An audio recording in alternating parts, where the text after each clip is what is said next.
Check कर लीजिए, voice clear आ रही है? फिर क्लास को स्टार्ट करते हैं, सभी लोग चेक कर लीजिए। और यहाँ पर आप देख रहे होंगे, यहाँ पर देखिए वीडियो परीक्षा लिखा हुआ है ग्राम पंचायत अधिकारी। ये आपका परीक्षा तिथि आपकी हुई थी 22/12/2018 को हुआ था, शिफ्ट फर्स्ट और शिफ्ट सेकंड। सामान्य हिंदी के यहाँ पर हम 100 प्रश्नों को इस वीडियो में कवर करने वाले हैं। चलिए क्वेश्चन नंबर देखिए, पहला नंबर आपको बताना है, मच्छरों के प्रकोप के संबंध में शिकायत पत्र लिखना हो तो क्या लिखेंगे, किसे लिखेंगे? अब इस टाइप के प्रश्न हमने आपको बहुत बार कराया है जब टेस्ट आपको लेते थे, और उम्मीद है अगर आप लोग डेली पढ़ रहे होंगे इसका आंसर जरूर देंगे। और यहाँ पर जवाब बता रहे हैं माननीय स्वास्थ्य अधिकारी को, बिल्कुल सही, ऑप्शन नंबर पहला ही आंसर आपका यहाँ पर बिल्कुल करेक्ट आंसर आपका यहाँ पर होगा। चलिए अगला प्रश्न बताइए। यहाँ पर देखिए आपको बताना है, जिनका उच्चारण स्वतंत्रता से होता है और जो व्यंजन के उच्चारण में सहायक होते हैं उसे क्या कहते हैं, है ना। क्वेश्चन नंबर देखिए सेकंड नंबर का जवाब देना है, और यहाँ पर बता रहे हैं स्वर, बिल्कुल सही है। 11 आपके स्वर होते हैं, 2 आपके अयोगवाह होते हैं, अंक और आ। अगर स्वरों की बात करेंगे तो आपको ये बताना होगा 11 आपके स्वर होते हैं। चलिए आगे बढ़ते हैं। मात्रा के आधार पर अगर आपसे स्वर पूछा जाएगा तो 3 प्रकार के होते हैं, ह्रस्व स्वर, दीर्घ स्वर और प्लुत स्वर। ह्रस्व स्वर की अगर बात करेंगे, छोटा आ, छोटा ई, छोटा आ, छोटी ई, छोटा ऊ और ऋषि, यानी 4 प्रकार के आपके ह्रस्व स्वर होते हैं। यहाँ पर देखिए आपको बताना है, छोटी ई लिखा है, बड़ी ई है, चा छा जा इया, इस तरीके लिखा हुआ है। पूछा गया आदि का उच्चारण जो है किससे होता है। अब देखिए चा वर्ग को आपको पता होगा, चा वर्ग, है ना। तो चा वर्ग जो होता है वो किससे होगा, यहाँ पर बता रहे हैं, आंसर आ चुका है। क्वेश्चन नंबर देखिए 3 नंबर का देखिए आपका जवाब होगा, यहाँ पर बता रहे हैं तालव्य से, बिल्कुल सही जवाब है। जिनका भी तालव्य आ रहा है बिल्कुल सही आंसर आपका होगा। अगला प्रश्न बताइए, एक से अधिक वर्णों के मेल को क्या कहते हैं? 4 नंबर का कह रहे हैं व्यंजन कहते हैं, बिल्कुल सही जवाब है ना। क्वेश्चन नंबर देखिए 4 नंबर का, एक से अधिक वर्णों के मेल को क्या कहते हैं, है ना। वर्णों के मेल को व्यंजन कहते हैं, है ना। व्यंजन वर्णों का उच्चारण स्वरों की सहायता से होता है। एक व्यंजन में स्वर तो रहता ही है हर एक व्यंजन में, है ना। यहाँ पर आपका व्यंजन होगा, अक्षर नहीं होगा। 4 नंबर का सी होगा। चलिए आगे बढ़ते हैं। यहाँ पर देखिए आपको बताना है, निम्नलिखित शब्दों में से स्वर संधि को पहचानिए, बताइए स्वर संधि यहाँ पर कौन सी है। 5 नंबर का देखिए यहाँ पर जवाब बताया जा रहा है, कह रहे हैं 5 नंबर में बता रहे हैं, कह रहे हैं पुस्तक प्लस आलय। पुस्तक प्लस आलय आपकी स्वर संधि है, जो कि बिल्कुल सही आंसर दिया गया है। बिल्कुल सही जवाब आपके यहाँ पर हो जाएगा। यहाँ पर आ और बड़ा आ मिलकर क्या बना रहा है, हाँ स्वर संधि है, बिल्कुल सही बात है ना। ऑप्शन नंबर यहाँ पे राइट आंसर आपका यहाँ पर होगा। स्वर संधि देखिए वैसे तो यहाँ पर दीर्घ स्वर संधि है, दीर्घ स्वर संधि है। और स्वर संधि जो आपकी होती हैं वो आप पढ़ते होंगे, 5 प्रकार की पढ़ते होंगे, है ना। दीर्घ संधि पढ़ते हैं, उसमें गुण संधि पढ़ते हैं, वृद्धि पढ़ते हैं, यण पढ़ते हैं, अयादि संधि पढ़ते हैं, फिर आपका व्यंजन होता है, फिर आपका विसर्ग। अगर संधि पूछेगा तो 3 ही प्रकार के हैं, स्वर, व्यंजन और विसर्ग। स्वर संधि के 5 भेद होते हैं, ठीक है ना। अगला प्रश्न बताइए, मुंबई में गगनचुंबी इमारतें बहुत हैं, रेखांकित शब्द में कौन सा समास समाहित है ना। यहाँ पर देखिए आपको बताना, गगनचुंबी का मतलब होता है गगन को चूमने वाला, गगन को चूमने वाला, अर्थात यहाँ पर तत्पुरुष समास होगा, जो कि बिल्कुल सही जवाब दिया गया है। क्वेश्चन नंबर 7 नंबर का जवाब दीजिए। बहुत बढ़िया, देखिए यहाँ पर काफी लोगों के जवाब सही आ रहे हैं। इस पेपर को देखिए, अगर आप ईमानदारी से अगर आप लगा रहे होंगे तो आप ये चेक कर लीजिए कि जब इसमें कितने नंबर आ रहे हैं, और ऐसे ही पेपर आपको देखने को मिलेगा जो आपका एग्जाम आपका होना है। हमें अपशब्द नहीं बोलना चाहिए। 7 नंबर का जवाब यहाँ पर क्या होगा, हमें अपशब्द नहीं बोलना चाहिए। यहाँ पर बताइए राइट आंसर क्या होगा। देखिए अपसर्ग में अगर आप देखेंगे उपसर्ग लगा हुआ है, कौन सा उपसर्ग लगा हुआ है, आप कहेंगे अप उपसर्ग लगा हुआ है ना। ऑप्शन नंबर यहाँ पे सी नंबर आपका सही होगा। 7 नंबर का बहुत लोग डी मार रहे हैं, डी नहीं होगा, यहाँ पर आपका आंसर सी नंबर है। अगला प्रश्न बताइए, अफसोस मैं नहीं जा सका, रेखांकित शब्द में अव्यय का प्रकार बताइए। देखिए अफसोस मैं नहीं जा सका, इसमें आपको दिख ही रहा होगा, ये आपका कैसा है, शोक सूचक अव्यय है। ऑप्शन नंबर यहाँ पर राइट आंसर। देखिए विस्मयादि बोधक का अव्यय तो है, बिल्कुल सही है। और विस्मयादि बोधक जो होते हैं ना, वो आपके 7 प्रकार के होते हैं। एक शोक बोधक होता है, तिरस्कार बोधक होता है, संबोधन बोधक होता है, हर्ष बोधक होता है, भय बोधक होता है, आशीर्वाद बोधक होता है, अनुमोदन बोधक होता है, कई प्रकार के होते हैं। तो उनमें से आंसर आपके यहाँ पर शोक सूचक अव्यय लगाना है। 9 नंबर के देखिए आपको जवाब देना, निम्नलिखित शब्दों में से तत्सम शब्दों को पहचानिए। अब यहाँ पर देखिए तत्सम शब्द यहाँ पर क्या होगा बताइए। तो तत्सम अगर आप ध्यान से देख रहे होंगे, है ना, तो यहाँ पर देखिए कोयल का, तो देखिए कोयल तो तद्भव है, ये तद्भव दिया गया है, ये क्या है, तद्भव है। अगर हम आपसे कहें कोयल का तत्सम क्या होगा, तो आप कहेंगे कोयल का तत्सम तो कोकिल होता है। क्या होता है, कोकिल होता है। कुकुर लिखा है, कुकुर का देखिए ये तत्सम है और इसका जो तद्भव होता है वो होता है कुत्ता होता है। तद्भव में देखिए जो बोलते हैं ना वो थोड़ा सा आसान होते हैं तत्सम की अपेक्षा। संस्कृत तत्सम शब्द क्या होते हैं, जो संस्कृत में जैसे यूज होते हैं ना वैसे उसमें, लेकिन जो आपके कुछ परिवर्तन के साथ यूज होते हैं संस्कृत से हिंदी में वो आपके तद्भव होते हैं। तो यहाँ पर कुत्ता होगा, इसका होता है आपका तद्भव। क्लियर हो गया। लाख, इसका तत्सम लक्ष्य होता है। क्या होता है? लक्ष्य होता है। लक्ष्य होता है भीतर का, तो आपको पता ही है अभ्यंतर होता है, अभ्यंतर। 10 नंबर में देखिए आपको जवाब देना है, इनमें से यहाँ पर तद्भव शब्दों को पहचानिए। 10 नंबर का जवाब दीजिए। यहाँ पर क्या होगा? तो तद्भव शब्द यहाँ पर आपका जो लिखा हुआ है ना आलस, यही आपका पहला ही विकल्प आपका तद्भव है। इसका तत्सम आपका आलस से होता है। तत्सम इसका क्या होता है? आलस से होता है। याद रखिएगा, इसका तत्सम आपका आलस से होता है। बहुत बढ़िया, बिल्कुल सही जवाब दिया गया है। और यहाँ पर देखिए 11 नंबर में जवाब देना, निम्नलिखित शब्दों में से अर्ध तत्सम शब्दों को पहचानिए। अर्ध तत्सम बताइए यहाँ पर क्या होगा? हाँ, अर्ध तत्सम पूछा गया है। यहाँ पर ध्यान दीजिएगा, देखिए दही जो लिखा है ना ये आपका अर्ध तत्सम है। रात्रि की बात करेंगे ये आपका तत्सम है। और बच्चा और कान की बात करेंगे ना ये आपके तद्भव हैं। ये आपके क्या है? तद्भव हैं। रात्रि आपका तत्सम दिया गया है और यहाँ पर जो दही है ये आपका अर्ध तत्सम शब्द है। अगला प्रश्न बताइए। यहाँ पर देखिए आपको बताना है इनमें से विदेशी शब्द को पहचानिए। विदेशी शब्द यहाँ पर कौन सा है? तो यहाँ पर आप देख रहे होंगे गिलास, पहला ही विकल्प आपका सही होगा। अगला प्रश्न बताइए, निम्नलिखित विशेषणों में से संज्ञा को पहचानिए। यहाँ पर संज्ञा कौन सी है? हाँ ना, क्वेश्चन नंबर देखिए 13 नंबर का आपको जवाब देना और जवाब हमारे बीच आ चुका है। कह रहे हैं यहाँ पर जो आपका यहाँ पर संज्ञा को पहचानिए। आंसर आपका अनुशासन बताया जा रहा है जो कि बिल्कुल सही है। ऑप्शन नंबर यहाँ पर क्या होगा? विशेषणों में से संज्ञा को पहचानना है। ये तो आसमानी संज्ञा थोड़ा है आपकी, विशेषण है ना आसमानी। यहाँ पर अनुशासन बिल्कुल सही आंसर आपका होगा। आसमानी तो आपका विशेषण है ना, विशेषण में से संज्ञा को पहचानना है। अगला प्रश्न बताइए, आपकी सब राह देख रहे हैं रेखांकित शब्द में कौन सा सर्वनाम है ना? यहाँ पर देखिए आपको जवाब देना, राइट आंसर क्या होगा? आप लगा हुआ है। आप किस में आता है? हमने कई बार बताया है, ये निजवाचक। निजवाचक में क्या होता है? आप स्वयं खुद के लिए होता है। आंसर जाएगा आपका विकल्प नंबर डी नंबर के साथ। 15 नंबर के देखिए आपको जवाब देना, निम्नलिखित शब्दों में से विशेषण को पहचानिए। यहाँ पर विशेषण क्या होगा? अब हमने कहा विशेषण होता क्या है? जिन शब्दों के द्वारा संज्ञा सर्वनाम की विशेषता का बोध होता है उन्हें हम विशेषण कहते हैं। अब यहाँ पर आप देख रहे होंगे नैतिक जो शब्द है ना, नैतिक क्या है? ये विशेषण शब्द आपका है। अगला प्रश्न बताइए, उसे धीरे धीरे लिखने की आदत है। रेखांकित शब्द यहाँ पर क्या है? धीरे धीरे लिखने की आदत है। तो कन्फर्म हो गया, धीरे धीरे लिखा है ना, ये क्रिया विशेषण है आपका। वह पढ़ता है लेकिन बात भी बहुत करता है। व्याकरण की दृष्टि से रेखांकित शब्दों को पहचानिए। वह पढ़ता है लेकिन बात भी बहुत करता है। 17 नंबर का जवाब यहाँ पर बताया जा रहा है। यहाँ पर बिल्कुल सही है, ऑप्शन नंबर अव्यय होगा। देखिए अव्यय होता क्या है? जिन शब्दों के रूप में लिंग, वचन, कारक आदि के कारण कोई परिवर्तन नहीं होता है या कोई विकार नहीं होता है उन्हें हम अव्यय कहते हैं, याद रखिएगा। लेकिन यहाँ पर क्या है? आपका अव्यय होगा।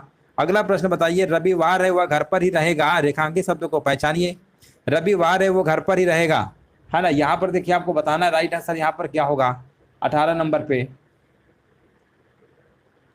है ना। रविवार है वो घर पर ही रहेगा, तो यहाँ पर आपका ही में लगा होना चाहिए था, हालांकि यहाँ पर इन्होंने रेखांकित नहीं किया है ना। यहाँ पर कर लीजिए घर पर ही रहेगा, ठीक है ना। ही रहेगा तो यहाँ पर ही में आप लगा लीजिए। अब ही आपको पता ही है निपात होगा। ही क्या होता है? निपात होता है। बिल्कुल सही जवाब है। आकाश में चंद्रमा चमक रहा है। रेखांकित शब्द का पर्यायवाची इनमें से कौन सा नहीं है? अब देखिए आकाश, आकाश देखिए यहाँ पर बताइए। हाँ, आकाश का देखिए गगन होता है, नभ होता है, व्योम होता है, रसाल थोड़ा होता है। रसाल तो आम का पर्यायवाची है। ये किसका पर्यायवाची होता है? ये आम का होता है। अगला प्रश्न बताइए, संतोष महाधन है ना। रेखांकित शब्द का सटीक विलोम यहाँ पर क्या होगा? अब देखिए संतोष का यहाँ पर बताना है, तो संतोष का विलोम सिंपल सा है, असंतोष आपका हो जाएगा। अस्वीकार का स्वीकार होता है, असहयोग का सहयोग होता है। अगला प्रश्न बताइए, युग्म शब्द की कौन सी जोड़ी आपकी सही है ना। कौन सी जोड़ी आपकी सही है? 21 नंबर में देखिए आपको बताना है। यहाँ पे राइट आंसर आपका यहाँ पर क्या होगा? जोड़ी सही है ना। चलिए कमेंट करिए जल्दी से, आंसर बताइए यहाँ पर क्या होगा?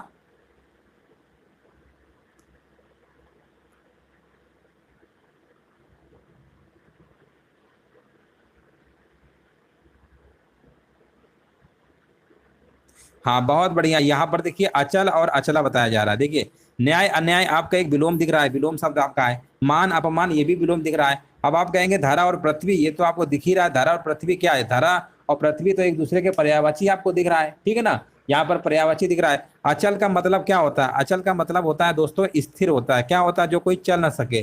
जैसे आप कहते हैं अचल संपत्ति है, यानी जो आपकी जमीन है, घर है, वो अचल संपत्ति में आती है। क्या घर है वो जमीन कभी चलती है? नहीं चलती है, उसको अचल संपत्ति कहते हैं। अचला, अचला का मतलब क्या होता है? अचला का मतलब होता है पृथ्वी होता है। इसका मतलब क्या होता है? पृथ्वी होता है।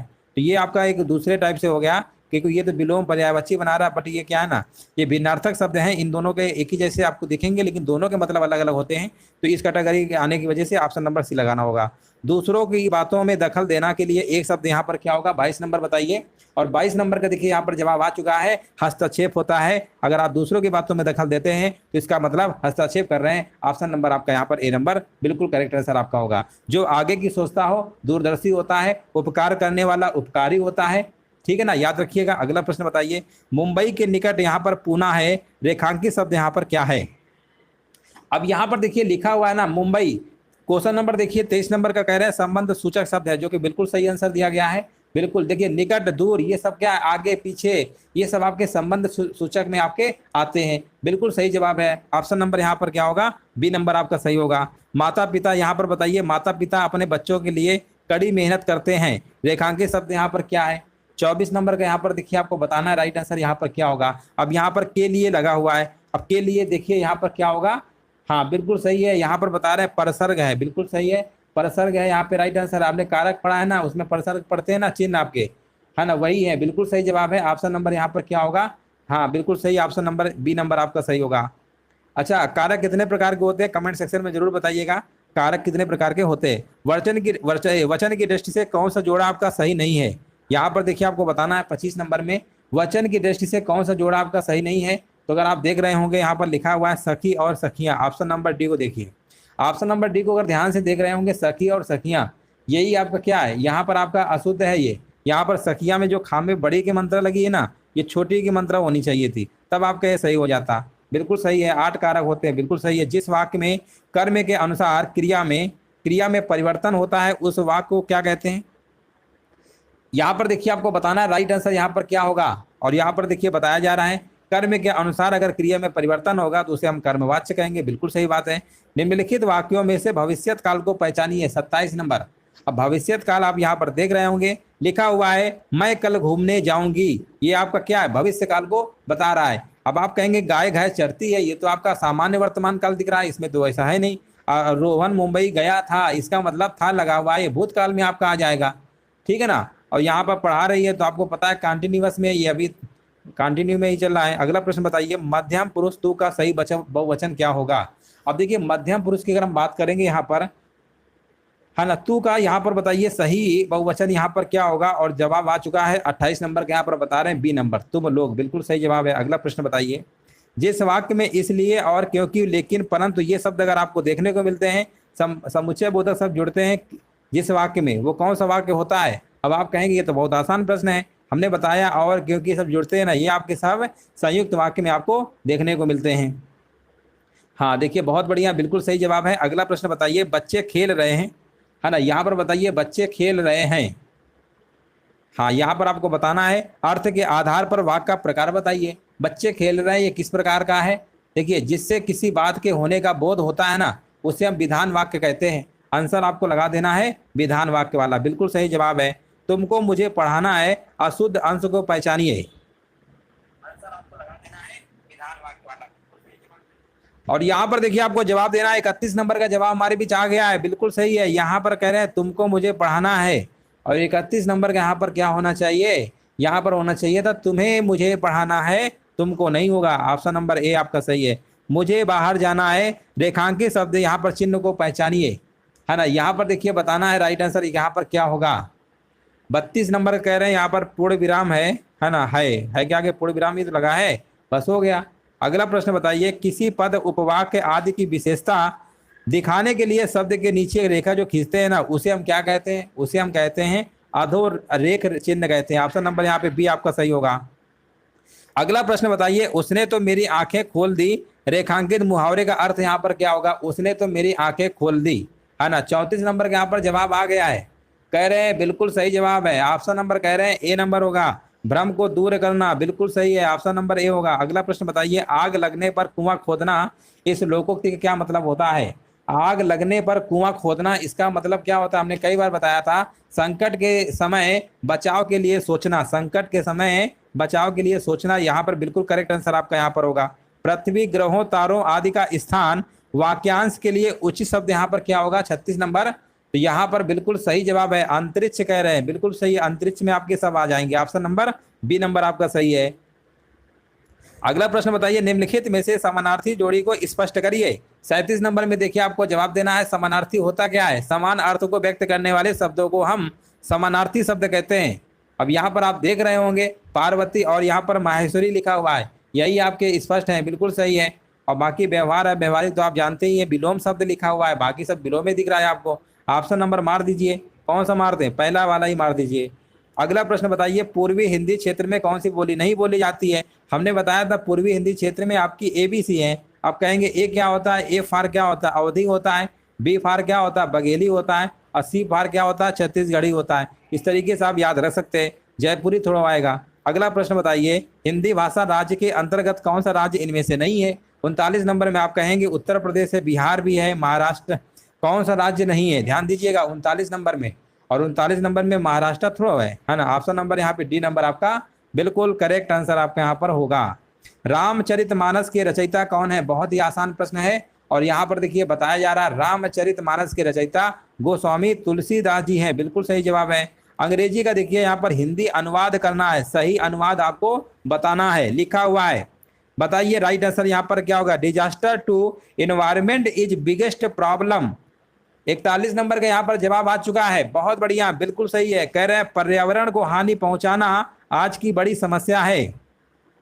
42 नंबर में आपको जवाब देना है, शिक्षा मनुष्य जीवन, शिक्षा मनुष्य जीवन की नींव है, सही अनुवाद को यहाँ पर लिखिए। 42 नंबर, तो यहाँ पर क्या होगा? यहाँ पर education is the foundation of our life होगा। ऑप्शन नंबर बी नंबर आपका सही है, बहुत बढ़िया, बिल्कुल सही है। अगला प्रश्न बताइए। अब यहाँ पर देखिए एक प्रश्न हमारा गद्यांश तो आएगा ही, सभी को पता है, नहीं भी पता है तो पता कर लीजिए, गद्यांश जरूर आता है। वो अलग बात है कि हम कई वीडियो में गद्यांश नहीं लाते क्योंकि बहुत बड़ा हो जाता है, बट गद्यांश के आपके 4 से 5 प्रश्न तो आने ही हैं। अब यहाँ पर एक गद्यांश दिया गया है, कह रहे हिंदी साहित्य इतिहास को 4 भागों में बांटा गया है, आदिकाल, भक्तिकाल, रीतिकाल, आधुनिक काल। ये 4 काल तो आपको अच्छे से याद कर ही लेना है। अब भक्तिकाल के संत कवि सूरदास जी को कौन नहीं जानता? इस तरीके से यहाँ पर आपका पूरा आपका दिया गया है, पैराग्राफ आपको अच्छे से पढ़ना होगा, फिर इसी के अकॉर्डिंग आपको आंसर देना होगा। अब कितना आसान सा प्रश्न है, कितने भागों में बांटा गया? आप तो कहेंगे 4 भागों में बांटा गया है, अभी जस्ट हमने यहाँ पर कराया है। इस तरीके से आप आंसर दे सकते हैं। सूरदास जी कौन से काल के संत कवि हैं? है ना। 44 नंबर तो आप कहेंगे ये तो आपके भक्ति काल के हैं। निम्नलिखित रचनाओं में से कौन सी रचना सूरदास जी की नहीं है? आप कहेंगे 45 नंबर में जो पहला ही विकल्प लिखा हुआ है रामायणी, ये तो कबीरदास जी की है ना। रामायणी किसकी है? ये कबीरदास जी की है। तो इसका मतलब आंसर कौन सा होगा? पहला वाला आपका सही होगा। सूरदास के पदों में कौन सा रस नहीं पाया जाता है?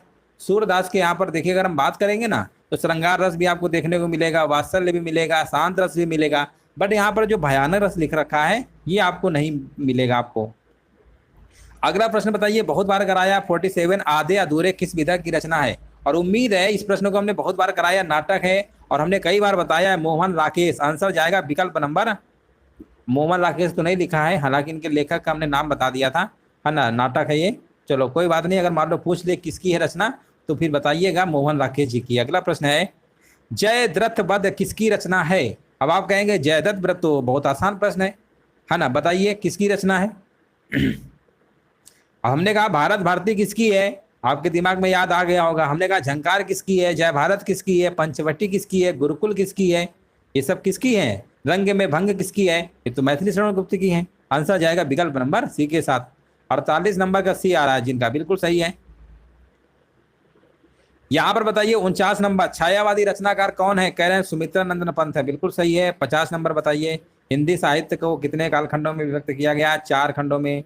अब 51 से लेकर 54 नंबर तक देखिए एक और गद्यांश है, गद्यांश को आपको पढ़ना है। अपने प्रियजनों रहित राज्य किस काम का? प्यारी मनुष्य जाति का सुख ही जगत के मंगल का मूल साधन है, बिना उसके सुख के अन्य सारे उपाय निष्फल हैं।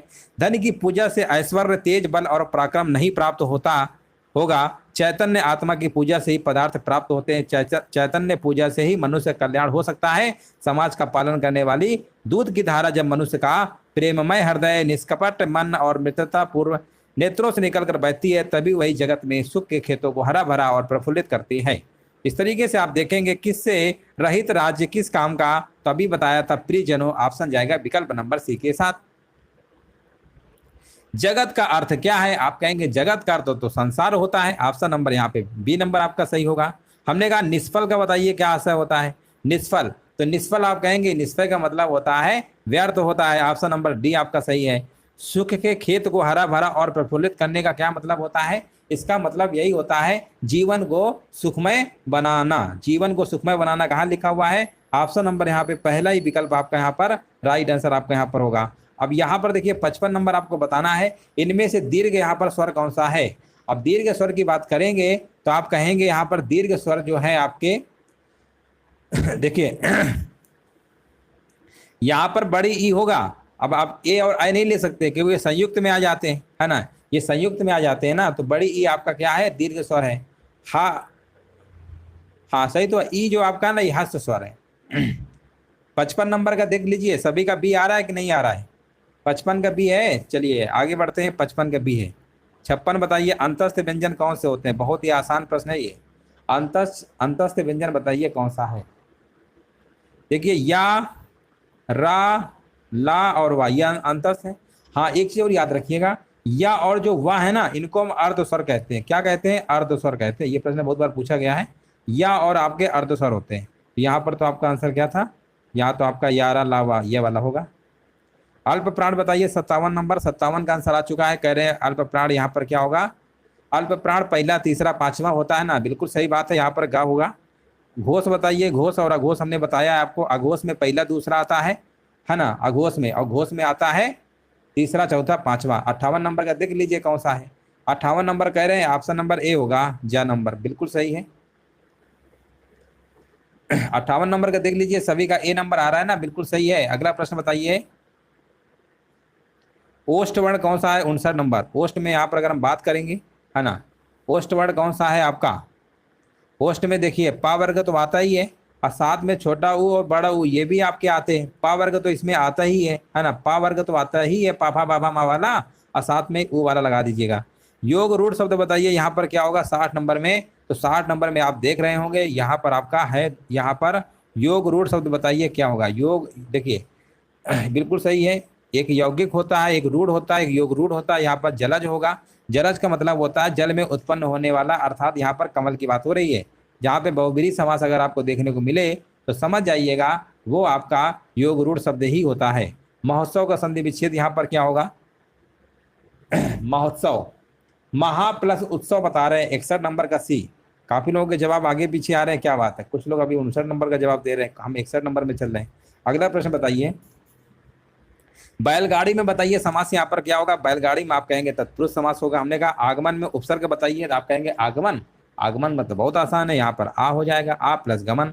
रसोइया में बताइए कौन सा प्रत्यय है? 64 नंबर। तो रसोइया में आप कहेंगे रसोइया में तो प्रत्यय जो लगा हुआ है यहाँ पर आपका क्या है? ईया लगा हुआ है। ऑप्शन नंबर बी आपका सही है।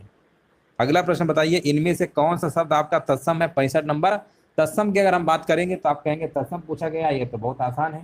तत्सम बात कर रहे हैं 65 नंबर, तो आप कहेंगे क्षेत्र होगा तत्सम। तो हमने कहा इसका तद्भव बताओ क्या होता है? तो आपने कहा तद्भव, तद्भव तो खेत होता है। तद्भव क्या होता है? खेत होता है, ठीक है ना, याद रखिएगा। हाँ बिल्कुल सही बात है। चलिए आगे बढ़ते हैं। देखिए गधा, गाय और चर तद्भव शब्द है, याद रखिएगा। अच्छा ये बताइए गधा का तत्सम क्या होता है? गधा का तत्सम गर्धव होता है, याद रखिएगा। क्या होता है? गर्धव होता है, ठीक है ना, ये प्रश्न पूछा गया था। गधा गर्धव होता है। और गाय का क्या होता है? गाय का गौ होता है। ये क्या है? तत्सम है इनके, गाय का गौ होता है। और घर का पता है कि नहीं पता है? घर का होता है ग्रह होता है, ये वाला ग्रह, ठीक है ना, ये वाला।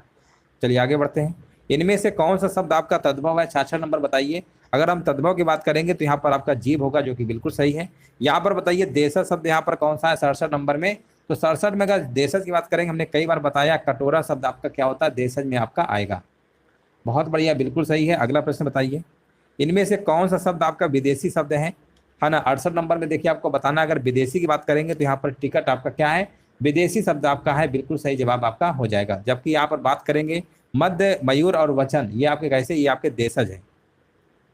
निम्न में से संज्ञा शब्द बताइए। 69 नंबर का जवाब यहाँ पर क्या होगा, संज्ञा, यानी यहाँ पर सभा जो आपका लिखा हुआ है, सभा शब्द आपका समूहवाचक संज्ञा है, बिल्कुल सही जवाब है। और हरा, ये पतला और गहरा जो लिखा है ना, ये सब आपके विशेषण शब्द है। अगला प्रश्न बताइए, निम्न में से सर्वनाम शब्द यहाँ पर क्या है। 70 नंबर की अगर हम बात करेंगे, सर्वनाम शब्द यहाँ पर आप देख रहे होंगे कौन, कौन यहाँ पर क्या, कौन, क्या, किसने, कहा, ये सब आपके आते हैं प्रश्नवाचक सर्वनाम में। ये कौन सी कैटेगरी है, प्रश्नवाचक, जिसमें क्वेश्चन मार्क लगा होता है, कब, क्यों, कहा, ये सब वर्ड आपको देखने को मिलेंगे। यहाँ पर बताइए विशेषण शब्द यहाँ पर कौन सा है 71 नंबर में। अगर हमने कहा विशेषण बताएंगे तो विशेषण यहाँ पर क्या होगा, यहाँ पर बिल्कुल सही है, कह रहे उचित। और उचित कौन से विशेषण है, याद रखिएगा, ये आपका गुणवाचक है। कौन सा है, गुणवाचक विशेषण आपका है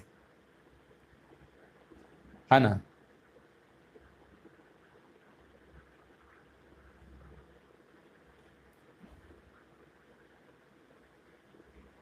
देखिए कठोरता जो है ना, और आपका घबराहट है, लड़कपन है, ये आपकी भाववाचक संज्ञा है, ठीक है ना।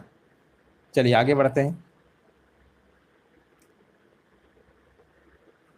निम्न में से प्रेरणार्थक क्रिया बताइए। 72 नंबर का जवाब यहाँ पर क्या होगा, तो प्रेरणार्थक क्रिया यहाँ पर आपका जो है ना, यहाँ पर क्या होगा, गिराना होगा, बिल्कुल सही है ना। यहाँ पर देख सकते हैं प्रेरणार्थक क्रियाएं सकारात्मक और आक्रामक दोनों क्रियाओं के द्वारा बनती है, याद रखिएगा, है ना।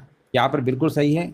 यहाँ पर आना और ये वाना शब्द आपके जोड़े जाते हैं, याद रखिएगा। आना जोड़ने से प्रथम प्रेरणार्थक क्रिया बनती है, और अगर वाना जोड़ देंगे तो वहाँ पर द्वितीय प्रेरणार्थक बन जाती है, याद रखिएगा। जैसे गिराना, ये प्रथम प्रेरणार्थक क्रिया है। अगर हमने कहा गिरवाना, तो यहाँ पर द्वितीय प्रेरणार्थक क्रिया आपकी हो जाएगी, द्वितीय प्रेरणार्थक क्रिया। अगला प्रश्न बताइए, निम्न में से अव्यय यहाँ पर क्या है। अगर हम अव्यय की बात करेंगे तो यहाँ पर जो आपका लिखा हुआ ना, इधर, उधर, ठीक, जब, तब, अभी, है ना, वाह, ये शब्द आपको देखने को मिलते हैं। तो आंसर यहाँ पर आपका ठीक वाला सही है। पक्षी का पर्यायवाची की बात करेंगे 74 नंबर में, तो आप कहेंगे पक्षी का पर्यायवाची तो वियग होता है ना। पर्वत का भूधर होता है ना, बिल्कुल सही है, पहला ही ऑप्शन नहीं, डी नंबर आपका है यहाँ पे। जटिल का विलोम क्या होता है, जटिल, जटिल का मतलब जानते हैं ना क्या, मतलब कोई चीज अगर बहुत ही जटिल है, उसका आसान क्या होता है, सरल रूप होता है। जो देने योग्य है उसके लिए एक शब्द यहाँ पर क्या होगा, 76 नंबर का, तो आंसर आपका जाएगा विकल्प नंबर बी के साथ, दे। जो देने योग्य है दे होगा, जो गाने योग्य है वह गे होगा, और जो पीने योग्य है वह पे होगा, और दिया जाने वाला दान होता है। यहाँ पर देखिए बताना दिन और दीन शब्द का अर्थ क्या होता है। तो यहाँ पर देखिए बहुत ही आसान सा प्रश्न है आपका, दिन और दीन, दिन होता है दिवस और दीन होता है गरीब, आंसर जाएगा विकल्प नंबर ए के साथ।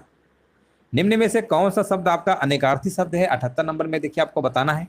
अगर हम अनेकार्थी शब्द की बात करेंगे तो यहाँ पर आपका अंबर जो लिखा हुआ है अनेकार्थी शब्द है, जो इस प्रकार आपका होगा, आकाश, वस्त्र, बादल होते हैं। ऑप्शन नंबर यहाँ पे सी नंबर आपका सही है। यहाँ पर बताइए वर्तनी की दृष्टि से शुद्ध शब्द यहाँ पर कौन सा होगा, 79 नंबर में। तो आप कहेंगे यहाँ पर अगर आप देख रहे हैं पूज्य भी गलत है, प्राण भी, यहाँ प्राण नहीं प्राण होता है, परीक्षा सही लिखा हुआ, ऑप्शन नंबर डी आपका सही है।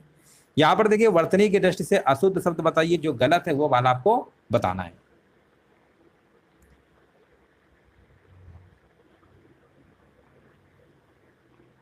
अस्सी नंबर का प्रामाणिक होता है ना, यही वाला अशुद्ध है, बाकी सब आपके सही है। अगला प्रश्न बताइए, निम्न में से अधिकरण कारक का परसर्ग यहाँ पर कौन सा है, 81 नंबर में देखिए आपको बताना है। कर्ता ने कर्म को करण से के द्वारा संप्रदान को के लिए अपादान से अलगाव की स्थिति में होता है, और संबंध में आपको पता ही है, काकी के रारी रे आता है, अधिकरण में मेपर आता है, संबोधन में हे अरे, ये सब आपको देखने को मिलते हैं। तो कन्फर्म हो गया ना, यहाँ पर क्या होगा, अधिकरण, बिल्कुल सही है। अधिकरण में अभी बताया था मे और पर। चलिए आगे बढ़ते हैं। यहाँ पर बताइए आपका अगला प्रश्न है, पुल्लिंग शब्द यहाँ पर कौन सा है, 82 नंबर में। तो आप कहेंगे पुल्लिंग, तो आपका यहाँ पर जो क्षेत्र लिखा हुआ है ना, क्षेत्र, ये आपका पुल्लिंग शब्द है। क्षमा, घटना और रीत जो है ये आपका स्त्रीलिंग में अंतर्गत आएगा। और यहाँ पर बताइए इनमें से स्त्रीलिंग शब्द यहाँ पर कौन सा है, 83 नंबर। 83 नंबर में स्त्रीलिंग शब्द की अगर हम बात करेंगे तो यहाँ पर जो आपका गरिमा लिखा हुआ है ना, ध्यान से देखिए ऑप्शन नंबर बी को। गरिमा क्या है, ये आपका स्त्रीलिंग शब्द है। दुख, लेख और स्पर्श ये सब क्या है, ये आपके पुल्लिंग शब्द हैं। किसका प्रयोग सदैव बहुवचन में होता है, तो किसका प्रयोग देखिए सदैव बहुवचन में प्रयोग होने वाले कुछ शब्द आपके हैं, जैसे जनता हो गया, जनता है, सामग्री है ना, सोना हो गया, जनता, ये आपके सदैव एक वचन में होते हैं, ये सदैव एक वचन में होते हैं, जनता है, सामग्री है। और सदैव बहुवचन में देखिए बहुत इंपॉर्टेंट आपको नाम बताने वाले हैं, जैसे दर्शन, दर्शन सदैव बहुवचन में प्रयोग होता है। बाल हो गया, हस्ताक्षर हो गया, प्राण बहुत बार पूछा गया, प्राण भी पूछा गया, हस्ताक्षर भी पूछा गया है, आंसू भी पूछा गया, ये सब आपके सदैव बहुवचन में प्रयोग होते हैं। तो यहाँ पर आंसर क्या लगाएंगे, ऑप्शन नंबर पहला लगा देंगे। 85 नंबर के यहाँ पर बता रहे हैं बी नंबर होगा, बिल्कुल सही है। यहाँ पर कह रहे हैं राम घर गया था। निम्न में से भाववाचक बताइए यहाँ पर क्या है, तो मोहन से बैठा नहीं जाता, ऑप्शन नंबर सी होगा। अगला प्रश्न बताइए, इनमें से कौन सा वाक्य जो है मिश्र वाक्य है। 87 नंबर का देखिए आपको जवाब देना है, मिश्र वाक्य कौन सा है। तो यहाँ पर 87 नंबर का अगर आपका ऑप्शन नंबर डी आ रहा है, जब सवेरा हुआ तब हम लोग बाहर गए, तो समझ जाइए कि बिल्कुल सही आपका जवाब है। यहाँ पर बताइए, मैंने विद्यालय जाना अशुद्ध, अब मैंने थ्रो होता है ना, यहाँ पर आप देख ही सकते हैं। 88 नंबर का यहाँ पर क्या होगा, हाँ बिल्कुल सही है। यहाँ पर मुझे होना चाहिए था, मैंने नहीं, मुझे होना चाहिए था, मुझे विद्यालय जाना है। प्रश्न चिन्ह बताइए कौन सा है, बहुत ही आसान है ना। ये देखिए, ये अर्ध विराम है, ये क्या है, अर्ध विराम है ना, अर्ध विराम है। एक अल्प विराम होता है, सिर्फ कामा जब लगा होता है वो आपका क्या होता है, अल्प विराम होता है। अर्ध विराम में पॉइंट भी कामा होगा, ये आपका समझते हैं। ये विस्मयादि बोधक, ये क्वेश्चन मार्क है, ये पूर्ण विराम है। अगला प्रश्न बताइए, आसमान फट जाना इस मुहावरे का क्या मतलब होता है। आसमान फट जाना इस मुहावरे का मतलब क्या होता है और बताया जा रहा है, कह रहे हैं ऑप्शन नंबर डी होगा, अचानक आफत आ पड़ना। स्वावलंबी होने के लिए सही मुहावरा यहाँ पर क्या यूज होगा, स्वावलंबी होना इसका मतलब होता है, याद रखिएगा दोस्तों, 91 नंबर का यहाँ पर होगा अपने पैरों पर क्या खड़ा होना। अगला प्रश्न बताइए, बोए पेड़ बबूल का आम कहाँ से होए, इस लोकोक्ति का क्या मतलब होता है। और इस लोकोक्ति का मतलब याद रखिएगा, बहुत बार प्रश्न पूछा गया है ना। इसका मतलब यही होता है, जैसा कर्म करोगे वैसा फल आपको मिलेगा। लाभ ही लाभ अर्थ के लिए सही लोकोक्ति यहाँ पर क्या होगी, लाभ ही लाभ, इसके लिए सही लोकोक्ति क्या होगी, तो पांचों अंगुली घी में, कहेंगे ना पांचों अंगुली घी में है, तो इसका मतलब लाभ ही लाभ आपका हो जाएगा। मूल पाठ की व्याख्या के साथ अनुवाद क्या कहलाता है, 94 नंबर बताइए। तो मूल पाठ की व्याख्या के साथ अनुवाद को हम क्या कहते हैं, व्याख्या अनुवाद कहते हैं। ऑप्शन नंबर यहाँ पे डी नंबर आपका सही है। ब्रज हिंदी की किस उपभाषा के अंतर्गत है। ब्रज जो है यहाँ पर बताइए, तो ये ब्रज भाषा तो आप जानते ही है, पश्चिमी भाषा के अंतर्गत 5 है आपकी। ब्रज भाषा, कौरवी या उसी खड़ी बोली कहते हैं, हरियाणवी हो गया है ना, बुंदेली और ये कन्नौजी, टोटल 5 प्रकार के होते हैं, और पूर्वी में 3 आती है ना। तो इस तरीके से आप याद रखिएगा।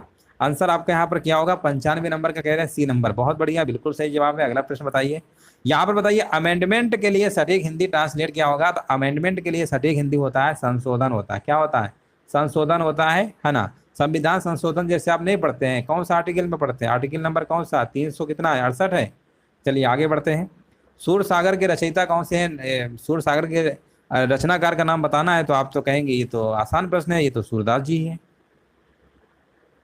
निम्न में से रीतिकाल का कवि कौन सा है, यहाँ पर बताइए रीतिकाल के कवि कौन है, 98 नंबर का। और 98 नंबर का कह रहे हैं यहाँ पर बिहारी जी बता रहे हैं, 98 नंबर का सी नंबर, जो कि बिल्कुल सही आंसर आपका है। उसने कहा था कहानी के लेखक कौन है, उसने कहा था कहानी के लेखक कौन है, यहाँ पर देखिए जवाब क्या होगा और बता रहे चंद्र शर्मा गुलेरी, जो कि बिल्कुल सही आंसर आपका है।